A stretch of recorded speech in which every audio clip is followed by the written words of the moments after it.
It began with a storm and a $600 train car, and ended with a truth buried for half a century. Follow Eli Dawson and his dog Rex as they uncover a father's sacrifice and a nation's forgotten promise. Watch till the end, and don't forget to like and subscribe for more powerful American stories of love loss and redemption. The wind in Wolf Creek bit through everything wolfskin, even silence. Eli Dawson had forgotten what warmth felt like. His truck had died 2 miles back on a frozen stretch of Highway 287, and now it was just him and Rex trudging along the shoulder boots, crunching the packed snow, the dog's breath blooming white against the dusk. The world was colorless bare ash trees, a tin sky, and fields buried in white. Montana winter didn't forgive anyone. Eli knew that well enough. He'd been out of the Army for almost 10 years, and yet every winter still felt like another deployment. Same cold, same waiting for something to stop hurting. Rex trotted a step ahead, the limp in his left hind leg more visible with each mile. His ears flicked at every sound, every gust. The German Shepherd had once been a canine working dog, trained to detect explosives, calm under fire. Now he was a stray veteran, same as his owner. "Easy boy," Eli murmured. His voice was gravel and smoke. The words came out as fog and vanished instantly. He adjusted the duffel bag on his shoulder. It held everything he owned, a few tools, a photo, a folded flag, and an unsent letter. In the distance, a crooked sign leaned toward the wind for sale, old train car, $600 or best offer. It was nailed to a fence beside a snow-smothered field where a rust-red train car sat forgotten under a line of birch trees. Its paint peeled in long flakes, icicles hanging from the roof like teeth. Rex stopped, ears perked. Eli followed his gaze. The train car looked like something out of a fever dream, a relic abandoned by time itself. And yet in its loneliness, Eli saw something that mirrored his own. Shelter, maybe even a kind of peace. "You thinking what I'm thinking?" he asked quietly.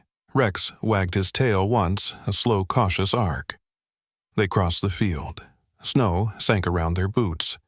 The closer Eli came, the more the train car seemed alive, the creaks, the faint groan of wind pushing against metal, the hollow echo when he tapped the door.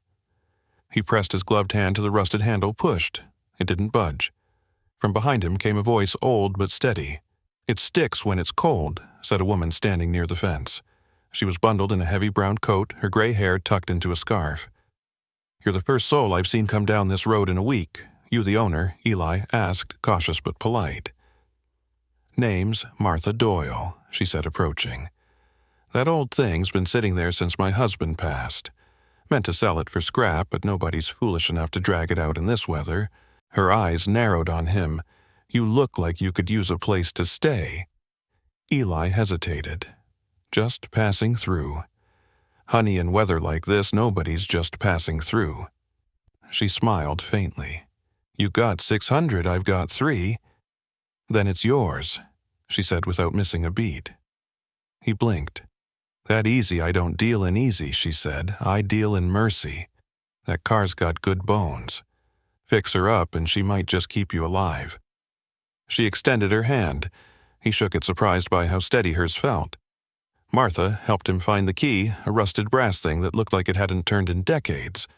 When he finally pried the door open, stale air poured out mixed with the faint scent of oil and old wood. Dust motes drifted through the dim light. Inside were 2 narrow bunks, a wood stove, and an old calendar frozen on March 1971. Someone had once lived here, someone had left in a hurry. Rex sniffed every corner, tail lowered, cautious but curious. Eli set down his bag, rubbed his hands near the cold stove, and for the first time in a long while, he didn't feel the need to keep walking. Martha lingered at the door. "I'll be up the hill if you need anything," she said. "Water pump's frozen, but there's a creek not far, and watch for the wind, it cuts mean after dark." "I've known worse," he said softly. "I bet you have." She replied, looking at him the way people look when they recognize grief even without words. She left her figure swallowed by the snowfall. Eli sank onto the bunk, the springs groaning under his weight. He stared at the walls, the faded green paint, the scratches like tally marks, the nail where something once hung. Rex curled at his feet, sighing deeply. The wind moaned through the seams of the car, and Eli thought it almost sounded like a voice whispering through decades of dust. He reached into his bag, took out the folded photo, him in uniform, his wife and daughter beside him. Their smiles were summer bright. He touched the corner of the picture. "We're okay," he whispered. But the words cracked in the air. Outside, the snow thickened, swallowing the tracks they'd left behind. Inside, something fragile stirred not hope yet, but purpose. Maybe this old train car wasn't just a shelter. Maybe it was waiting for someone to listen. By morning, the storm had slowed to a soft hiss against the metal walls. Eli woke to the sound of Rex shifting beside him, the dog's steady breath rising in small clouds that vanished in the cold air. The stove had gone out sometime before dawn, leaving the car a hollow chamber of frost and quiet. He sat up slowly, stretching the stiffness from his shoulders. The smell of oil and rust clung to everything: the iron floor, the faded curtains, even his jacket. It wasn't home, not yet, but it was shelter. He rubbed his palms together and coaxed a spark back to life in the stove, feeding it bits of dry wood Martha had left. The flame crackled and spat, painting the narrow walls in trembling gold. "That's better," he murmured, tossing Rex a piece of jerky from his pocket. The shepherd caught it in midair and wagged his tail once. "Guess we're staying a while." The day was spent clearing years of neglect. Eli swept out layers of dust that billowed into ghosts. He aired the place out and found a tin of nails, a cracked lantern, and an empty whiskey bottle. Someone had lived here once, someone who fixed things, or maybe tried to. As the afternoon light filtered in, Eli scrubbed the rust from the stove and patched a small leak in the roof using a square of tin he hammered flat. His hands moved with practiced rhythm, the same calm he used to feel when cleaning his rifle years ago. Fixing something broken made sense. It was simple: see the damage, mend what you can. People were harder. When the sun slipped behind the trees, the cold returned like a tide. Eli built a small bed of blankets in the corner near the stove. Rex circled twice before lying down, pressing his back against Eli's leg. Outside, the wind began to moan again through the pines. Inside, the old train car creaked as if remembering wait sound life. The fire's glow shimmered across rivets and bolts, turning them into tiny stars. Eli leaned his head back against the wall, eyes half closed. For the first time in months, he let his guard fall just enough to listen to the heartbeat of the stove, to Rex breathing, to the faint pulse of metal expanding and contracting with the weather. He thought of his wife's hand, waking him from bad dreams. The memory was soft at the edges, now frayed by time, but they're still anchoring him. He reached down, scratching Rex behind the ear. "You and me, partner," he whispered. Rex's tail thumped once against the floor, a sound of quiet understanding. Sometime past midnight, Eli woke with a start. Rex was standing now, hackles raised, a low growl vibrating deep in his chest. The room was dark except for the dull orange light from the stove. Eli blinked, listening. The wind outside had gone still. Only the dog's growl filled the air. "What is it, boy?" he whispered. Rex didn't move, eyes locked on the far end of the car. Eli followed his gaze. The back wall of the train car looked different in the low light, smooth, where the rest was pitted with age, and in one place the metal caught the firelight, strangely reflecting in a dull, uneven sheen. He stood slowly, took the flashlight from his duffel, and shined it toward the wall. The beam revealed faint seams, a square outline in the metal welded shut long ago. He stepped closer. The edges were newer, the color brighter, as if someone had sealed it more recently. "Well, that's odd," he murmured. He brushed his glove along the seam. The metal was cold, too clean. His light caught something etched just above the weld letters carved into the steel, almost invisible beneath grime. He leaned in, squinting. "H.A.? 2 simple letters." The initials looked deliberate, not scratched by accident. He backed up, scanning the wall. The welds were solid, no visible hinges, no sign of what might be behind it. Rex sat now, ears forward, tail still. The dog's breath came quick, uneasy. Eli exhaled slowly, trying to quiet the small flicker of unease in his chest. Nothing there, he said, though it didn't sound convincing even to him. He pressed his palm against the metal panel again. It hummed faintly just for a second, as if something behind it responded to his touch. He pulled back, staring at his own reflection warped in the steel. HM, he whispered under his breath. The initials meant nothing to him, but they didn't feel random either. The wall seemed to breathe with the night expanding softly under his hand, holding secrets like lungs holding air. He switched off the flashlight, sat back beside Rex, and waited for his heartbeat to slow. The stove popped once, sending a small flurry of sparks upward. The initials lingered in his mind, sharp and insistent, like a question he couldn't yet form. Outside, the wind rose again, scattering snow against the metal shell. Inside, Eli closed his eyes but didn't sleep. The sound of the storm faded into a deeper silence, one that seemed to settle beneath the floorboards. There was something inside this train car, something that had been locked away for a reason. He could feel it. By the next morning, the world outside was a pale ocean of snow. Eli sat on the steps of the train car sipping lukewarm coffee from a dented thermos, while Rex nosed at the frost gathering along the wheels. The storm had left a thin crust of ice on everything, and the quiet was almost unnerving, like the whole valley was holding its breath. The memory of the welded wall haunted him. The initials HM burned into the back of his thoughts. He couldn't shake the feeling that someone had wanted that part of the train erased from the world. When he stepped back inside, his boots left prints on the wooden floorboards that creaked under every step. He'd been meaning to replace a few loose planks near the stove. The gaps let in cold air at night. As he pried up the first board, he noticed one panel near the center of the car didn't match the rest. Its grain was darker, smoother, as if newer wood had been fitted over something older. He crouched, ran his hand across it. The nails were newer, too bright against the dull brown floor. "What do you think, Rex?" The dog tilted his head, ears pricked, tail swishing once. Eli fetched his small crowbar from the toolbox and wedged it beneath the plank. It resisted, at first, then gave way with a dry groan. The board lifted easily, dust spilling up in a gray cloud. Beneath it, the air smelled different, earthy, stale, almost metallic. He knelt closer and saw the corner of a small metal container wedged between the beams, its surface mottled with rust, but intact. He brushed away dirt and lifted it out, surprised at its weight. It was an old military tin, the kind used for rations or ammo. The faded stencil on top read U.S. Property. His heart tightened a little. It had been years since he'd seen one up close. The latch was stiff-sealed with age. He worked it open carefully, the hinge groaning before giving way. Inside, wrapped in a layer of brittle wax paper, lay a few objects that looked untouched by time. A small leather notebook, a black and white photograph, and a single sheet of paper folded in thirds. Eli unfolded the paper first. The handwriting was jagged, uneven, the ink bled from moisture long ago, but still legible enough to read, "Don't let them seal the truth."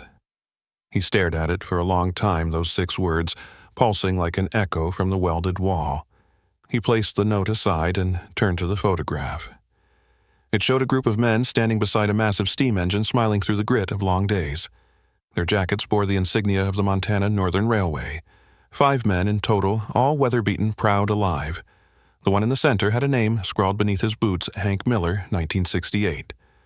Eli traced the name with his thumb. The initials. HM. His pulse picked up.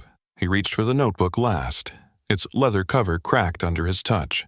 Inside, neat block letters filled every line, work log sketches of engine parts maintenance notes, but also something else.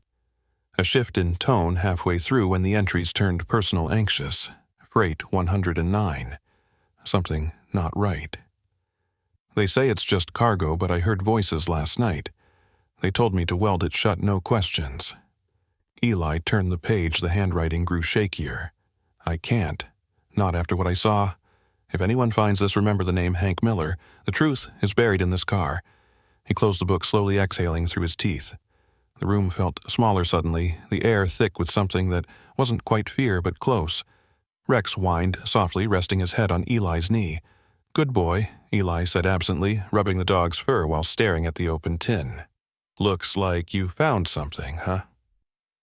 He stood, wiped his hands on his jeans, and looked toward the wall at the end of the car, the welded panel that now seemed to hum quietly under the wind.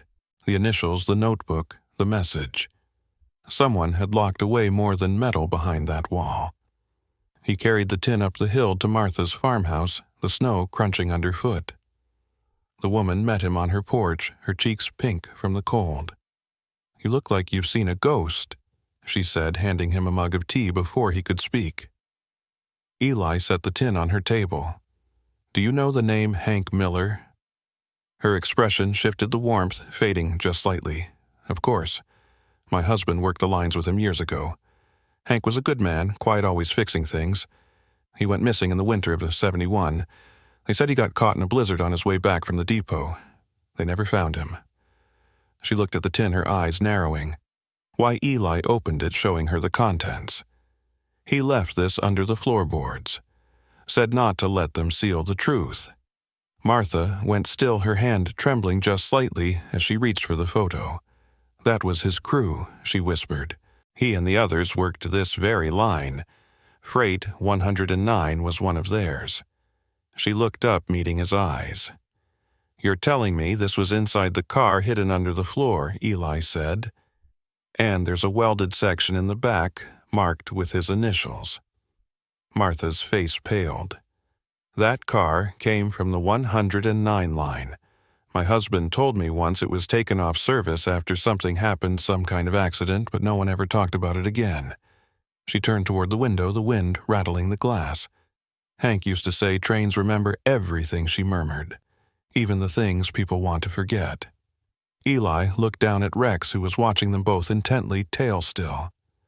"Maybe it's time someone listened," he said quietly, though he wasn't sure if he was talking to Martha or to himself. She nodded, once eyes far away. "If Hank left you that message, maybe you were meant to find it." The kettle whistled sharply, startling them both. Martha poured fresh tea, but Eli hardly tasted it. His mind was already back at the car, at the metal wall, and the way it had felt alive under his hand. The truth was, they're waiting, sealed inside the bones of the train. The storm returned 3 nights later, fierce and relentless, the kind that made the walls of the train car moan and the windows rattle in their frames. Eli sat at the small table beneath the flickering light of an old lantern, the journal open before him. The edges of its pages curled from age, the ink faint, but still readable. Rex slept near the stove, his tail twitching in restless dreams. Outside, wind roared like a freight train passing in the dark, and Eli couldn't shake the thought that maybe the sound wasn't all in his head. He ran a thumb over the edge of the page following Hank Miller's words, as if they could explain what had been buried inside this car. Freight 100 and 91 entry began, written in steady block letters. They said it was a government contract, a special load. No manifest, no questions. But last night I heard something inside the car, not metal, not machinery. It sounded like a man. Eli's eyes paused on the next lines where the writing wavered, the pressure of the pen deeper, more desperate. "They told me to weld it shut. I can't. I saw him. He begged me to tell his family." The next page was a scrawl of names and fragments, dates, numbers, a small sketch of a track map, and then a single underlined name, Robert Dawson. Eli froze. His stomach tightened. The name burned into him like a spark through dry leaves. He flipped the next page, hands trembling slightly. Tucked between the sheets, almost invisible, was an envelope yellowed by time. It had never been sealed. He pulled it free and turned it over in his hands. The front was addressed in Hank's handwriting to Robert Dawson, Wolf Creek Line, Depot, Montana. The back was blank. Eli's breath caught. He hadn't heard that name, his father's name, in more than 40 years. He sat very still, the only sound in the room, the soft hiss of the storm and Rex's slow breathing. His father had worked for the rail company until the winter he disappeared. They said he slipped on ice along the tracks near Wolf Creek and was swept away by the river. The body was never recovered. For years, Eli's mother had waited for a letter, a phone call, something. It never came. Now, here it was, a letter meant for him, hidden in a dead man's journal. He opened it carefully, the paper flaking at the creases. There were only a few sentences inside. Rob, they know. Freight 109 isn't what they say it is. Keep your head down. If anything happens, tell your boy to remember the sound of the river. Hank. Eli stared at the words until they blurred. He could almost hear his father's laugh again, the deep, warm sound that used to fill their small kitchen before the world turned quiet. He hadn't thought of him in years, not like this. You knew him, he whispered, tracing the signature. You tried to warn him. Rex stirred ears, twitching. The dog rose suddenly and padded toward the stove, nose to the floorboards. What is it, boy? Eli asked, his voice low. Rex began to dig at the corner near the table, claws clicking against wood. Dust puffed up in the little clouds. Hey, stop that, Eli said, but the dog kept at it, whining softly. Finally, something metallic clinked against the wood.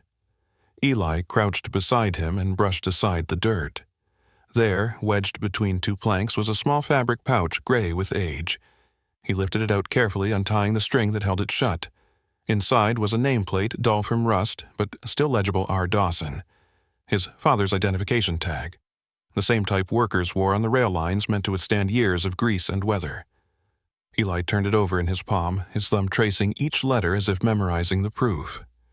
He felt the room tilt around him. The train car seemed to breathe again, the walls groaning with every gust outside. He set the tag on the table beside the journal and the letter, all the pieces finally speaking the same quiet truth. Dad, he said under his breath, barely more than a sound. Rex sat beside him, pressing his body, close head resting against Eli's arm. He could feel the dog's heart beating steady and warm. The storm outside grew louder, rattling the stovepipe, whispering through every crack and seam.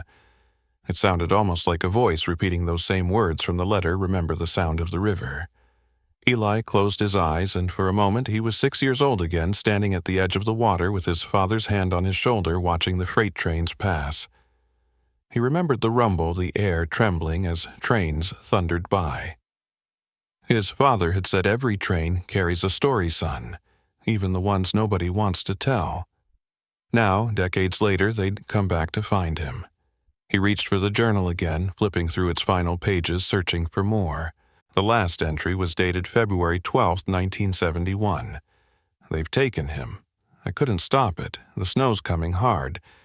If they find me, they'll say I froze. But someone will come someday. Maybe his boy. The words trailed off into a smear of ink. Eli shut the book slowly, feeling the weight of everything pressing down at once, his father's absence. Hank's warning, the silence of a town that had forgotten its dead. Rex nudged his hand gently, grounding him in the present. You found it. Eli whispered to the dog. You found him. The train groaned again, deep and hollow, as if something inside shifted slightly, settling into place. The wind outside howled against the walls, carrying with it a sound like the echo of distant wheels on rails. The storm came without warning, sweeping in from the north like an army of ghosts. By nightfall, the valley disappeared beneath a wall of white, and the temperature plunged so fast Eli could hear the wood in the walls contracting, groaning under the cold.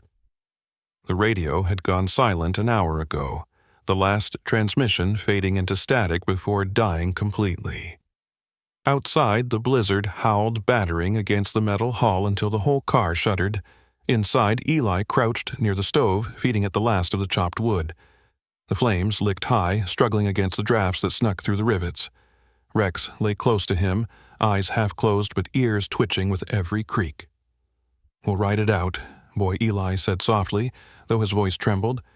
He pulled his coat tighter and reached for the kettle, but the water inside had already begun to freeze along the edges. He set it near the fire and watched the ice melt slowly, the hiss of steam, the only sound that wasn't wind.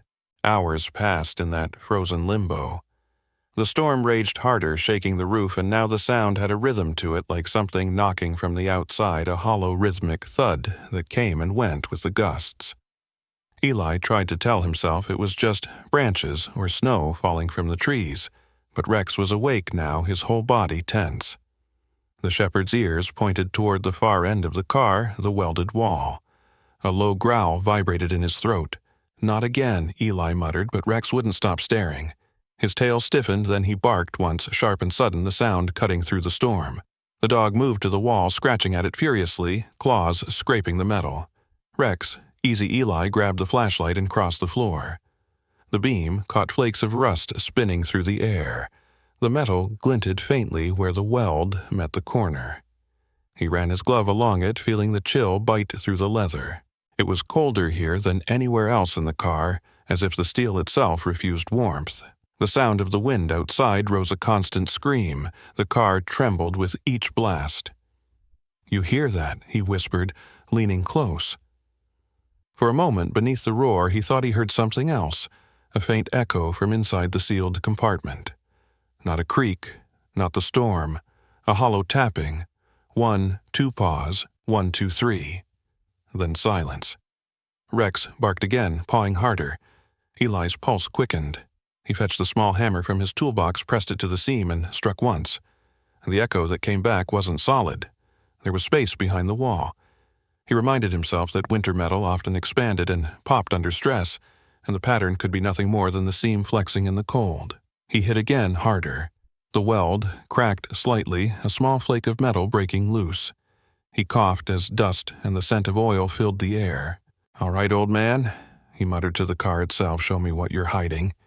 He struck again and again until one square of metal gave way with a sharp clang. Cold air spilled out heavy with the smell of damp, and something older like ash and rust mixed with time. He shined his flashlight inside. The beam cut through layers of cobwebs and what looked like soot. The space wasn't big, maybe 4 feet deep, sealed completely on all sides. The floor was scattered with debris-rotted cloth bits of paper blackened by mold. Eli reached in, carefully brushing away dust. His glove came back gray, streaked with fine powder. Rex sniffed at it, sneezing. "It's all right," Eli said, though the words felt hollow. He aimed the flashlight deeper and saw the outline of something metallic wedged into the far corner. A small tin box like a document case, its surface tarnished but still intact. Before he could reach for it, a sudden gust slammed against the car so hard the lantern toppled and went out. Darkness swallowed them whole. The wind howled louder, shaking the stove door open. Sparks shot into the air before dying. Rex Eli called, groping for the flashlight. The beam flickered back to life, weak and unsteady. He turned it toward the door just as the hinges gave a violent screech. The metal latch snapped, the door banging open against the gale. Snow poured in, swirling through the cabin like smoke. Eli threw his shoulder against it, straining to push it closed, but the storm fought back, a living force pressing hard. Rex barked and lunged beside him, teeth bared at the wind, as if it were something he could drive away. "Come on," Eli shouted over the roar. Together they forced the door shut, the latch clanging into place. He dropped to his knees, breath coming hard frost forming in his beard. For a moment all he could hear was his own heartbeat. Then clink.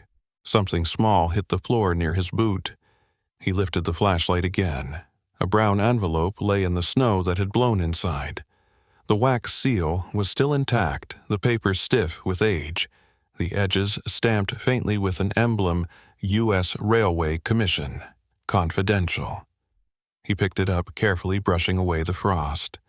The seal had cracked slightly from the fall. Rex sniffed at it, then looked up at him, eyes bright, waiting. Eli turned the envelope over in his hands.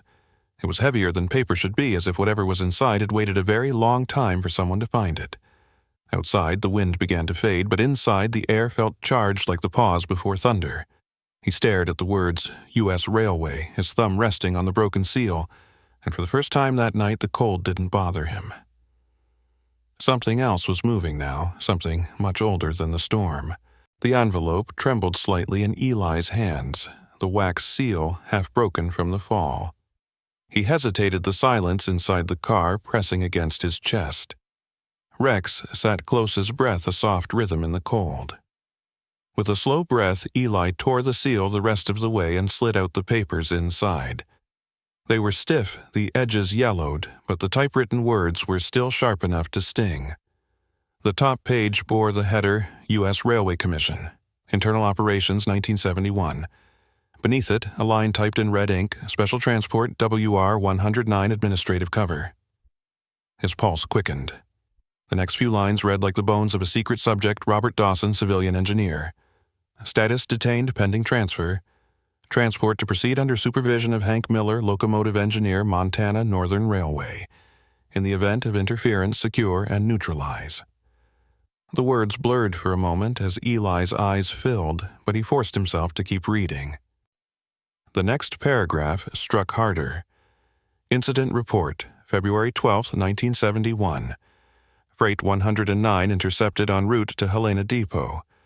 Containment breached, orders executed. Witness terminated on site. Remaining personnel instructed to seal car and destroy documentation. He stopped breathing. The paper crackled in his tightening grip. Terminated on site. The words pulsed like a heartbeat in his head. He turned to the next page, handwritten notes, different ink, slanted penmanship that matched Hank Miller's journal. I couldn't do it. He begged me to tell his boy. They'll come for me too. I'm leaving this with the car. Let the snow bury me if it must. Eli set the papers down on the table, staring at them as though they might vanish. His father had not fallen into the river. He had been silenced, locked inside the same car where his son now sat. The truth was here under layers of rust and ice, waiting half a century to be found. Rex whined, softly pressing his nose against Eli's arm. He was on that train, boy. Eli whispered, his voice cracking. Right here. My dad. He swallowed hard, the ache in his throat older than grief, deeper than anger. The storm outside had died, leaving only the sound of snow dripping from the eaves. He stepped outside into the cold night, the papers still clutched in one hand. The moon hung low over the white valley, its light turning everything silver. Eli stood beside the train car, the wind still biting, but softer now, like breath instead of teeth. He looked at the metal walls, the scars of time, the faint outline of the welded panel that had hidden the truth for decades. He knelt, pressing his gloved hand to the snow. With his other hand, he pulled a small flag from his duffel, the kind he'd carried since the service, folded and unfolded through deployments, funerals, and empty returns. He drove it into the snow at the base of the car. The red, white, and blue fluttered weakly in the wind. For Dad, he said quietly. The words came out rough, breaking in the middle as if his voice had forgotten how to speak them. Rex sat beside him, tail curling around his paws, eyes bright and watchful. The dog leaned in until his head rested gently against Eli's knee. Eli let his hand rest there, fingers buried in thick fur. His shoulders trembled, and for the first time in over 20 years he let himself cry. The tears came without warning, hot and sharp, melting into the cold air before they reached the ground. He didn't sob or speak. The sound was quieter than the whisper of snow. It was the release of something that had been buried as deep as the truth itself. His breath hitched, and Rex stayed still patient and loyal the way he always had been. The old train car loomed above them, silent witness to everything that had been lost and found. Eli looked up at it. His vision blurred, seeing not steel and rust but a graveyard of names and promises. The wind shifted, and for a moment he imagined a voice carried through it, his father's low and steady, the one that used to read him stories about men who built railroads and carved through mountains. "Keep your head up, son," the memory said. "You're stronger than you know." Eli closed his eyes, clutching the flagpole, letting that sound anchor him. Behind him, the stove inside the car flickered its light, spilling faintly through the cracked door, like the heartbeat of the past refusing to go out. He didn't know what came next. He only knew that something inside him had shifted. The silence that had haunted him for decades had finally broken. The train and the storm, the ghosts, all of it had led him here. And now, with Rex beside him and the wind carrying away his breath, he felt something he hadn't in years, the weight of truth, cold but real finally rising from the snow. By the time the last of the snow began to melt, the valley of Wolf Creek had turned quiet again. Streams carved narrow silver lines through the ice, and the sky had the pale color of steel washed clean. Eli stood outside the train car with a shovel in hand, clearing what was left of the drifts from around the wheels. His fingers ached, but the work kept him steady. Every swing of the shovel was something solid to hold on to after weeks of ghosts and truth rising from the dark. Rex moved beside him, sniffing the damp air, ears twitching at the sound of melting water. The dog seemed lighter now, as if even he could feel that the worst of the cold had passed. When the crunch of tires sounded on the dirt road behind them, Eli turned. A small white SUV pulled up near the fence and a woman stepped out, boots sinking into the slush. She was young, maybe mid-30s, her auburn hair tied back under a wool cap, a camera slung around her neck. Eli Dawson, she called, shielding her eyes from the glare. He nodded, wary but polite. "That's me." "Who's asking Nora Hayes? I'm with the Helena Chronicle.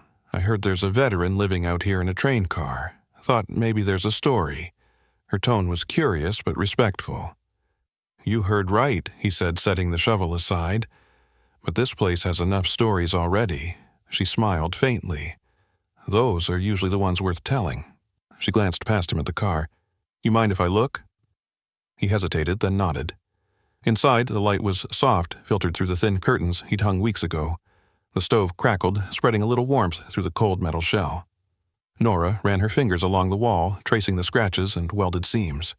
"It feels alive in here," she said quietly, "like it's been waiting." Eli watched her, unsure how much to say. "You're not far off," he murmured. "It's been holding something for a long time." He opened the tin box and laid out the papers, the journal, the photographs of the government forms now sealed in plastic sleeves. Nora's eyes widened as she read the headers. "These are federal documents," she said. "Railway Command and this Freight 109. I've seen that code before in some old state archives. It was supposed to be a shipment of mechanical parts." "It wasn't," Eli said. His voice was steady now, stripped of the tremor that once followed every truth. "It was my father. He was on that train. They called him a witness." She sat down slowly, her expression changing as she turned one of the pages. "And Hank Miller, engineer. The one who hid these." He paused, his gaze settling on the initials carved near the welded wall. He tried to stop it, and they buried him for it. Nora nodded, flipping through the papers. "If what's in here is true, this isn't just an accident.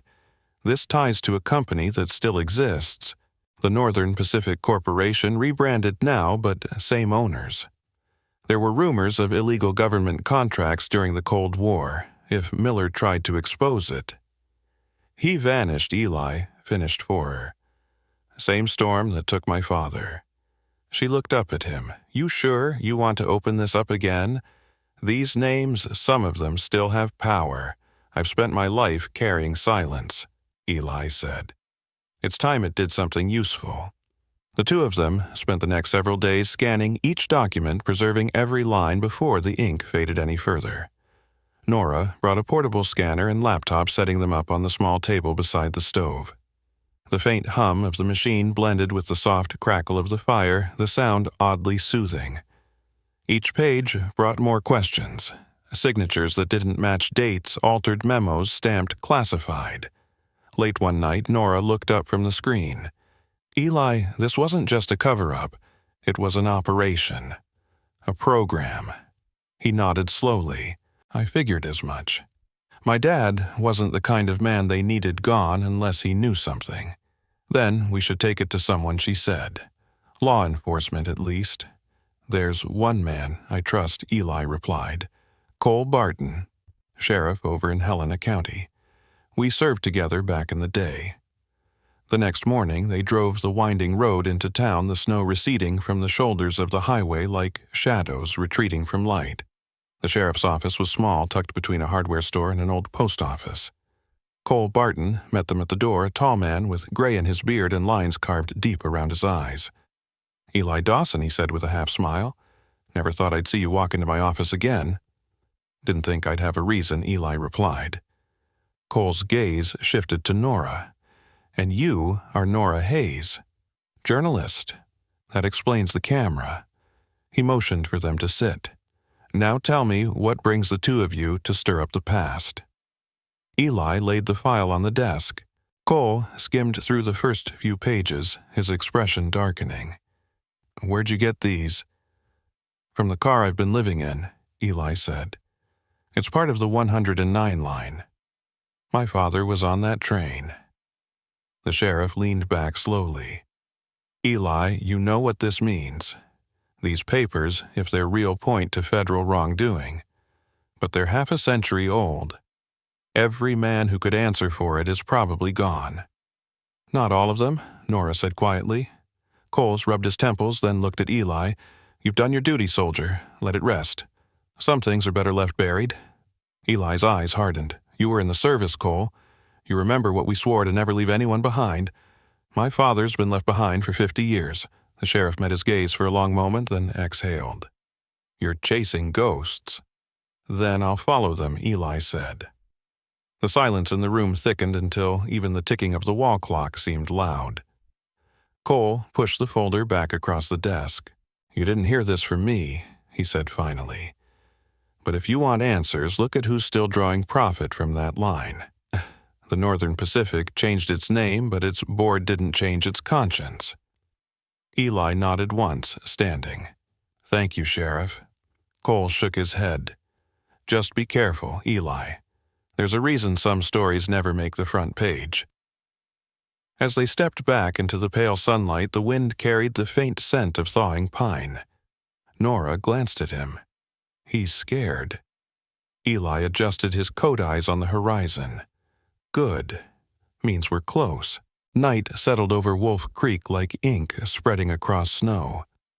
The sky was heavy gray and quiet, the kind of silence that came before something broke. Inside the train car, the stove flickered weakly, its glow casting restless shadows on the walls. Nora sat at the small table typing notes on her laptop while Rex dozed near her feet, the occasional twitch of his ears marking the rhythm of the wind outside. Eli stood by the window looking out across the field. The moon was full caught in a thin halo of fog. They'll come for it, he said softly. Nora looked up. The documents. The truth, Eli answered. He had seen that look before in war zones, right before the attack when everything was too still. He checked the locks on the door, though he knew a few bolts wouldn't stop men who wanted to erase history. Maybe we should move everything, Nora said. Take it to town tomorrow, upload it all from somewhere safe. Tomorrow might be too late. Eli turned from the window. We'll make copies tonight, then we'll decide. The air smelled faintly of smoke from the stove, but underneath it something sharper. He frowned. Do you smell that? Nora paused, nose wrinkling. Gasoline Rex was up now, hackles raised, growling low. Eli stepped to the door, hand on the latch. Stay behind me. He opened it a crack, the cold rushing in like a blade. The night outside burned orange. Flames were already licking at the far end of the train car fire, climbing fast up the wooden beams Martha had helped him reinforce weeks earlier. Get out, he shouted. Nora grabbed her laptop and the files closest to her, but smoke filled the room before she could take a step. Eli reached her in 2 strides, pulling her toward the door. Rex, go, he barked, and the shepherd bolted ahead into the snow. The air turned black thick with the sound of crackling wood and the violent hiss of fire meeting frost. Eli half-dragged Nora through the doorway just as the roof above them groaned and dropped a shower of burning debris. They stumbled into the cold coughing. Flames illuminated the clearing in a terrible orange light. Martha's farmhouse down the hill glowed faintly in the distance. She was already running toward them, her flashlight jerking in her hand. Eli, she called. He waved her back. Stay there.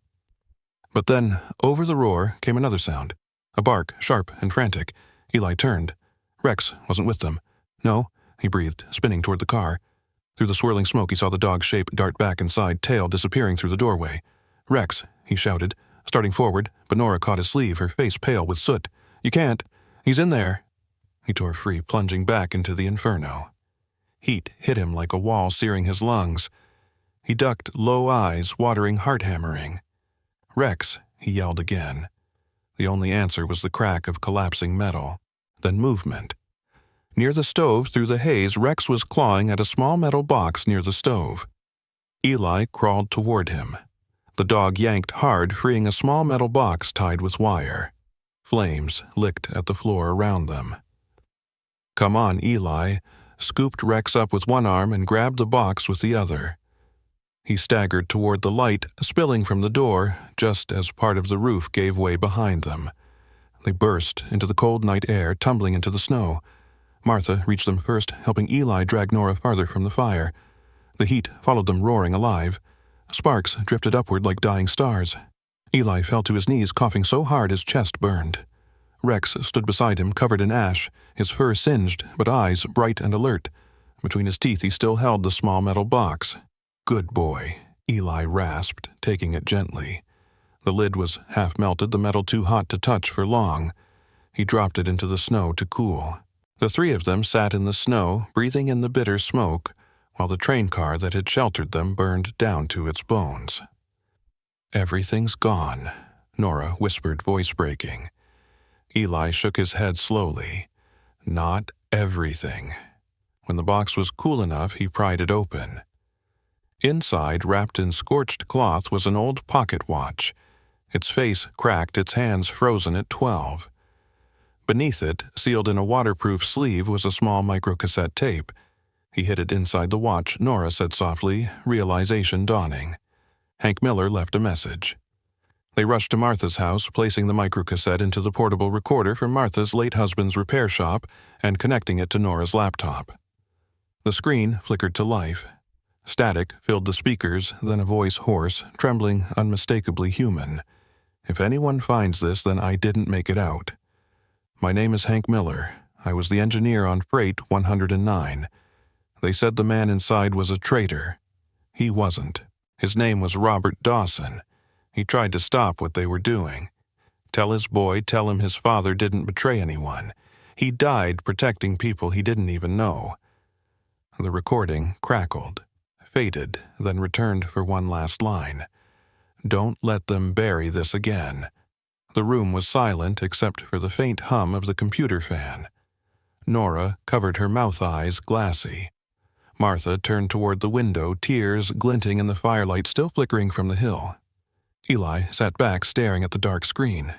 His hands trembled slightly, soot streaking his face. Rex rested his head on Eli's knee-tail, thumping once against the floor, as if reminding him that the world was still turning. Outside, the snow fell again, gentle and slow, coating the scorched remains of the train car in a fragile white.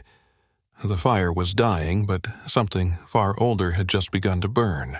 Morning came, gray and fragile smoke still curling above the hill where the train car had burned. Inside Martha's house, the light from the window fell over Eli, Nora, and Rex. The laptop still sat open on the table, the screen dark now, its last image frozen on Hank Miller's face, the final frame of a man who had carried truth into the storm. Eli stared at it for a long moment before closing the lid. "It can't end here," Nora said quietly. "If we keep it to ourselves, it's just another ghost story." "Then we don't keep it," Eli replied. He turned toward the old radio equipment Martha's husband once used in his repair shop. "We make sure everyone hears him." They spent the morning syncing the audio, cleaning the static, and pairing it with photos of Hank, the documents, and the names of the men who never came home. Nora added captions, piecing together the story with the care of someone tending a wound. When it was done, she looked at Eli. "You ready?" He hesitated only a second. "Let's tell them." She uploaded the video under the title, Freight 109, The Truth They Tried to Bury. Within hours, it began to spread, first among veterans' forums, then across social media groups dedicated to forgotten service members. By nightfall, the views had climbed into the thousands. Comments filled the page, stories from men who had worked the rail lines, from children who remembered their fathers leaving for winter shifts and never returning. "My dad knew Hank," one wrote. "He always said something wasn't right about that train." Local reporters picked it up next. News vans appeared at the edge of Wolf Creek, their antennas rising like new trees against the snow. Strangers came with candles, flowers, and old photographs. They stood in the cold, staring at the blackened frame of the train car, whispering prayers or just listening to the wind. Nora filmed quietly, her breath fogging the lens. "They're calling it a memorial," she said. Eli watched a young boy plant a small flag near the wreckage. "It's more than that," he murmured. "It's a promise kept." Within a week, the governor's office announced an investigation into the Northern Pacific Corporation, the rebranded successor of the old railway. News anchors spoke of corruption, secret contracts, and missing men. For the first time in 50 years, Hank Miller's name appeared in print alongside Robert Dawson's. Both listed not as workers but as whistleblowers. Martha stood beside Eli on the ridge as the crowd gathered below. "You did it," she said softly. "No," Eli replied. "They did. The truth just needed a voice." Rex limped toward them, then his left hind leg wrapped in a light bandage. Despite the injury, his tail wagged and his bark carried across the snow, clear and full. Children turned at the sound, smiling. He trotted in circles, each limp softened by determination, as if to say the fight had been worth it. Later that afternoon, Sheriff Cole Barton arrived alone. He wasn't in uniform. The silver star that once pinned his chest was gone, replaced by a folded envelope tucked under his arm. He walked slowly up the hill to where Eli stood. "They're shutting the case," Cole said, his voice hoarse. "Too many names gone, too much time passed. But the state's opening a formal inquiry. The company will face questions. That's more than most get." Eli nodded once. "And I turned in my badge this morning," Cole said. "Figured it's time someone else carried it. The county board wanted me to tell you to stand down and to hand over everything to corporate counsel. I won't do it." He reached into the envelope and pulled out a neatly folded triangle of cloth, an American flag, the kind handed to soldiers' families when their own don't come home. "Found this in the archives. It was your father's. They never delivered it." Eli's throat tightened as Cole placed the flag in his hands. The fabric was soft, worn smooth by decades of waiting.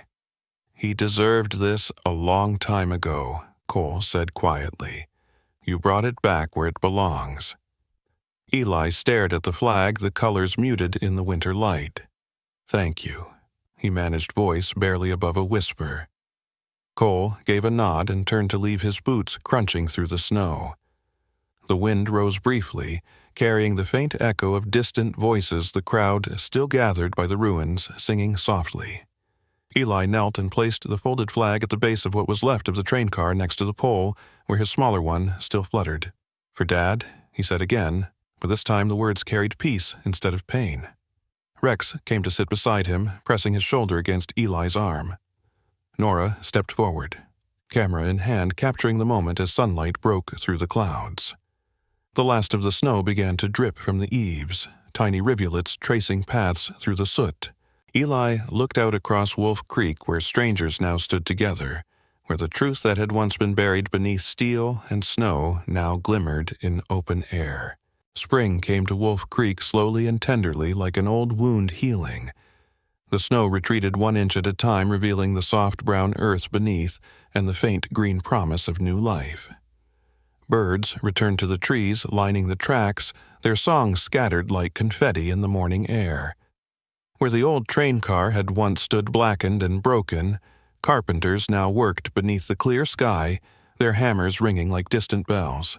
Eli watched from the ridge hands tucked in his coat pockets, Rex sitting at his side. The dog's fur had grown back where the fire had singed it, and though he still limped slightly, his tail swayed steady and sure. "Looks better than I ever imagined," Eli said softly. The car gleamed in the sunlight, painted a deep green that caught the gold edges of the morning. The scent of fresh wood and paint mingled with pine and earth. A brass plaque was fixed beside the new door, words shining clean Wolf Creek Memorial Car, dedicated to Hank Miller and Robert Dawson. Nora stood nearby with her camera recording as volunteers placed the last bolts and brushed away sawdust. "They'll finish by noon," she said, glancing at Eli. "You should say a few words when they unveil it." He shook his head. "I think it's said enough." She smiled, knowing he meant it. For months, she had chronicled the rebuilding, the donations from veterans groups, the locals who showed up with tools, the families who wrote letters about loved ones lost to time. The story had become more than news. It had become a thread weaving a small town back together. Martha arrived with a basket of wildflowers, her steps slow but sure. Thought they might bring some color, she said, arranging the blooms beneath the plaque. Hank would have liked that. Eli nodded, his eyes glistening. And my father, too. When the crowd gathered later that afternoon, sunlight streamed across the field in long, warm bands. A choir from the local church sang softly, their voices carrying on the gentle wind. Cole Barton was there as well. Standing at the edge of the crowd, hat in hand, the lines of his face eased for the first time in years. When the ribbon was cut, applause rippled through the air, but Eli didn't join in. Instead, he knelt beside Rex, his palm resting on the dog's head. "You did good, partner," he whispered. Rex's tail brushed the ground twice. Cameras flashed as people took photos beside the restored car. Some cried quietly, others smiled, the kind of smiles that came with remembering. Eli walked up the steps and into the car, pausing at the doorway. The air inside was cool clean, carrying a faint scent of varnish and pine. The walls had been sanded smooth, and where the scorch marks once ran now hung two framed photographs, one of Hank Miller smiling beside his locomotive, and one of Robert Dawson holding a small boy in his arms. Eli stared at that second photo, recognizing his own young face. He reached out and touched the frame, his fingers trembling. "We made it, Dad," he murmured. Outside, the sound of laughter drifted through the open door. Nora stood with her notepad, her hair catching the light. "Just one more quote," she said when he stepped out, "for the article." He smiled faintly. "You've written the hard parts already. Then I'll write the truth," she replied. She flipped to a fresh page and began to write as he spoke. "What do you want people to remember?" He looked at the car, then at the mountains stretching behind it, their peaks still capped with snow. "That silence doesn't mean peace," he said after a pause. "Sometimes it just means someone's waiting for you to listen." She wrote the words carefully, her pencil steady. Later, she would finish her piece with a single line that would travel farther than either of them expected. Two veterans, one man, one dog, found home again in a world that had forgotten them. The article would spread like the wind, crossing states and cities, carried on the screens of strangers who paused just long enough to feel something real. But for now, in Wolf Creek, there was only quiet joy. The crowd began to drift away, leaving Eli, Rex, and Nora standing in the fading light. Martha waved from her porch, the flag outside her house rippling gently. "You staying through the summer?" Nora asked. Eli looked toward the horizon where the tracks disappeared into green hills. "For a while," he said. "There's still plenty of work to do." He started walking, following the old line where the rails were half buried in soil, the grass pushing up through rusted metal. Rex limped beside him, nose to the windtail high. The afternoon sun painted everything gold. They reached the bend where the forest began, the place where Robert Dawson had once vanished into a storm. Now the air was warm, the snow gone, the earth soft under their boots. Eli stopped and looked back at the valley, at the restored car gleaming like an emerald in the distance. "We made it home, buddy," he said quietly. Rex looked up, ears tilting at the sound of his voice. He gave a low, contented bark and pressed his head against Eli's leg. The man laughed softly, kneeling to ruffle his fur. The dog's eyes closed, his tail thumping once before settling. The wind carried a faint echo, then a long, low whistle that rose from somewhere far away, the sound of a passing train, mournful and proud, weaving through the valley. Eli lifted his head, listening, a smile spreading slow across his face. The sound faded, leaving only the rustle of new grass and the heartbeat of spring. Behind them, the camera Nora had set on its tripod caught the scene, the veteran and his loyal companion framed against the light. The rebuilt car glinting in the distance and the sky stretching wide, forgiving. The lens pulled back the image, shrinking as the whistle blew once more, far and faint, a farewell and a beginning all at once. If Eli and Rex's story touched your heart, make sure to subscribe for more true stories like this one. Which moment hit you the hardest? and where are you watching from right now? Tell me in the comments, I'd love to hear your thoughts.